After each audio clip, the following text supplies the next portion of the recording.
Praise the lord. ప్రభువైన యేసుక్రీస్తు నామములో ఈ ఉదయకాలము మీ అందరికీ కూడా శుభములు తెలియజేస్తూ ఉన్నాను. ఈ ఉదయకాలమందు పరిశుద్ధ గ్రంథంలో కీర్తనల గ్రంథము 106వ కీర్తన 24వ వచనము.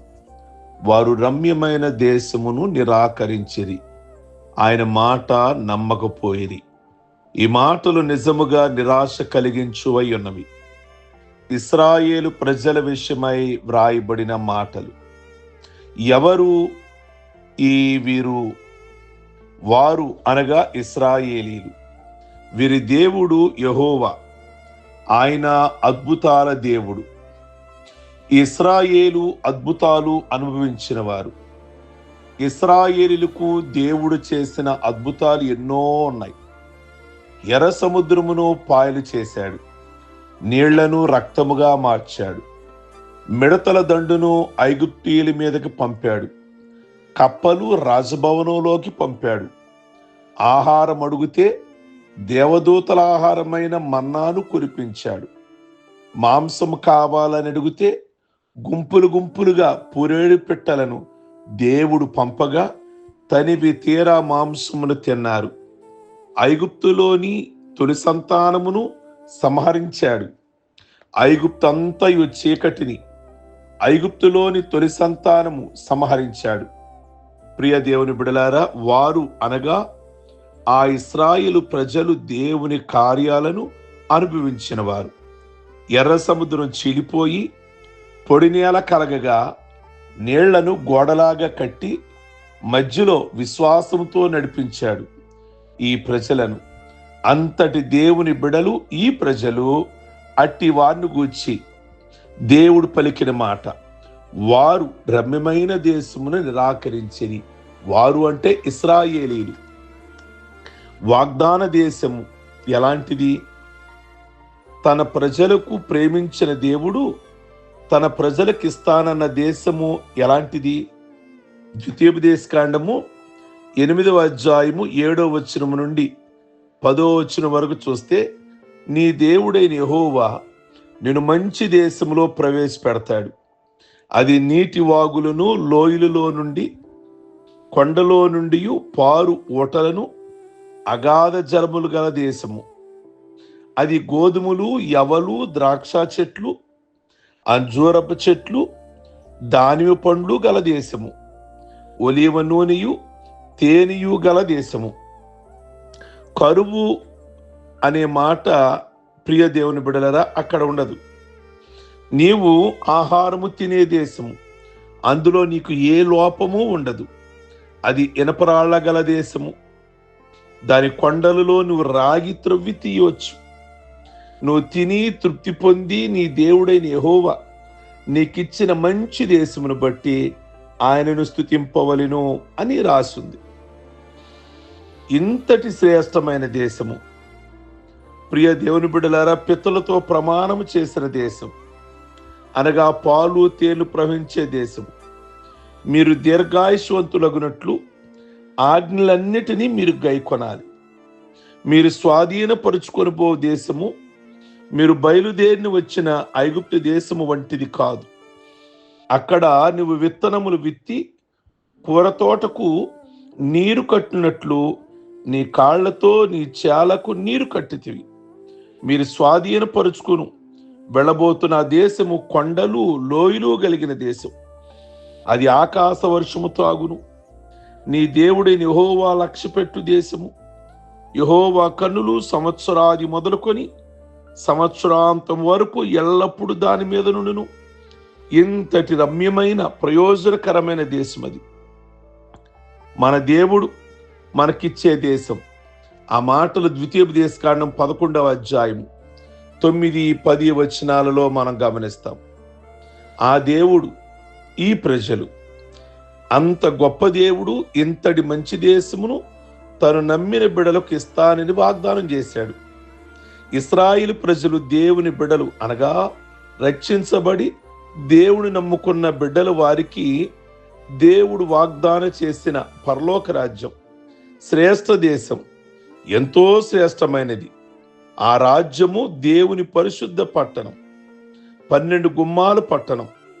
అక్కడ సింహాసనము, దేవుని బిడ్డలారా, దేవుని సమాధానమే నిలిచి ఉంటుంది. పాలు తేనెలు ప్రవహించే పట్టణం. దుఃఖముండదు, ఆకలి లేనిది, దప్పికొండదు అని ప్రకటన గ్రంథం 7వ అధ్యాయము 14 నుండి 17 వచనం వరకు. పరలోకం మనకు దేవుడిచ్చే వాగ్దాన దేశం. ఇశ్రాయేలులకేమో అది ఆ రమ్యమైన దేశం గురించి మాట్లాడాడు. మరి అంతకంటే శ్రేష్టమైన దేశం ప్రభు మనకి ఇవ్వబోతున్నారు. అది 12 గుమ్మాలు పట్టణం, పరలోక రాజ్యం. ప్రియ దేవుని బిడ్డలారా, సమాధానమే ఉంటుంది అక్కడ. కనుక అటువంటి దేశము గమనించండి. ఇక మీదట ఆకలైనను దప్పికైనను ఉండదు. సూర్యుని ఎండైనను వడగాలి అయినను సింహాసనం మధ్య నుండి గొర్రెపిల్ల వారికి కాపరిగా ఉండును. జీవజలములు బుగ్గల యొద్దకు వారిని నడిపించెదను. దేవుడే వారి కన్నుల బాష్పందుల నుండి తుడిచివేయును.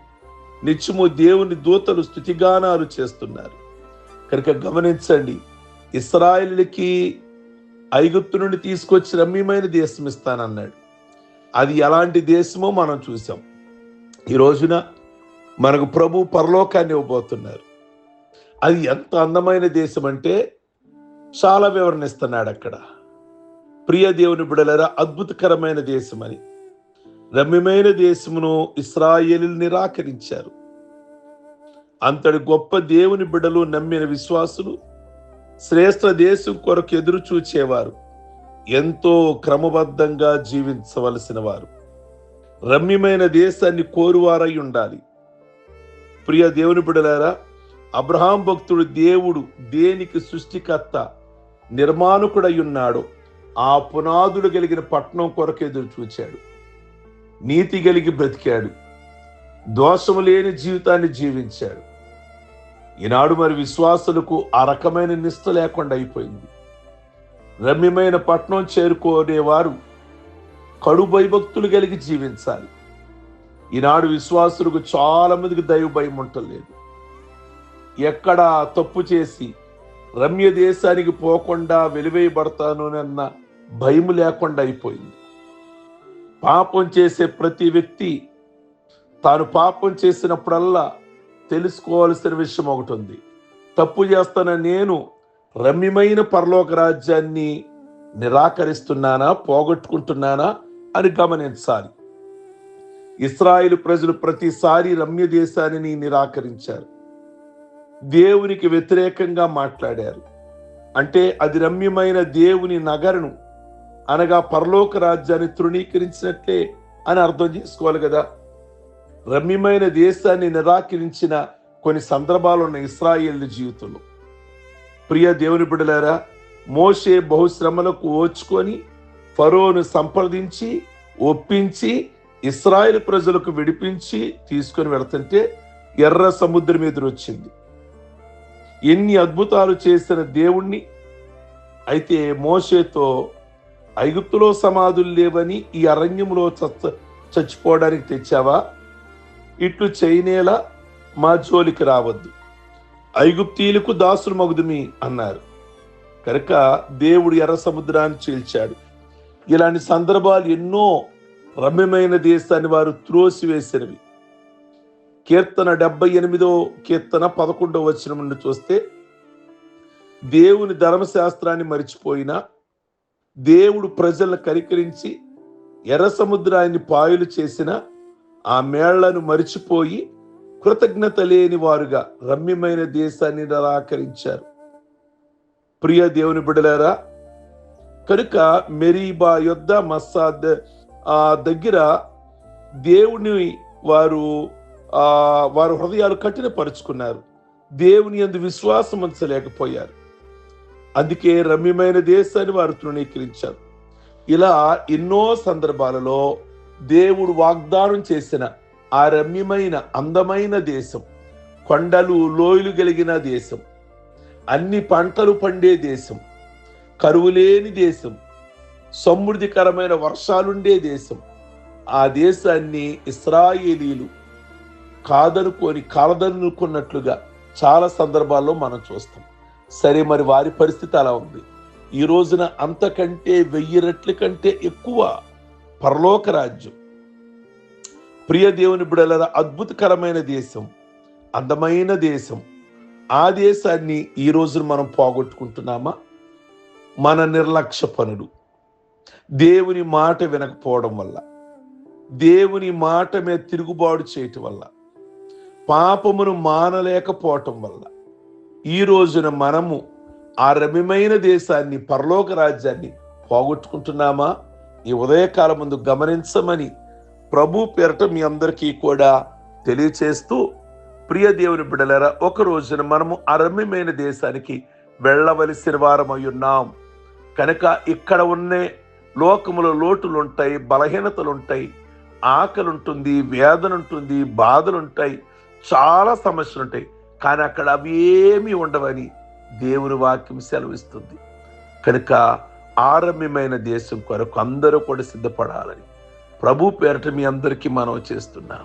ప్రార్థించుకుందాం.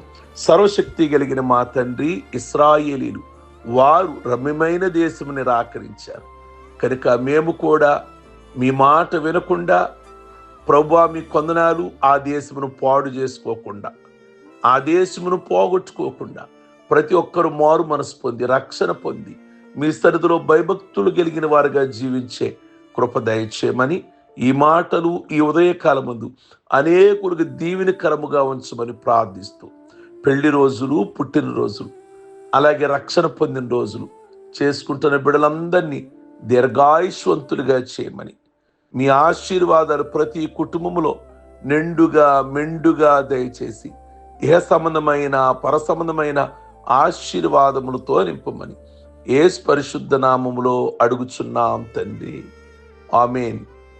ఈ వర్తమానం మీకు దీవెనకరంగా ఉంటే మీ స్నేహితులందరికీ ఒక్కసారి ఫార్వర్డ్ చేయండి, ఒకసారి లైక్ బటన్ నొక్కండి.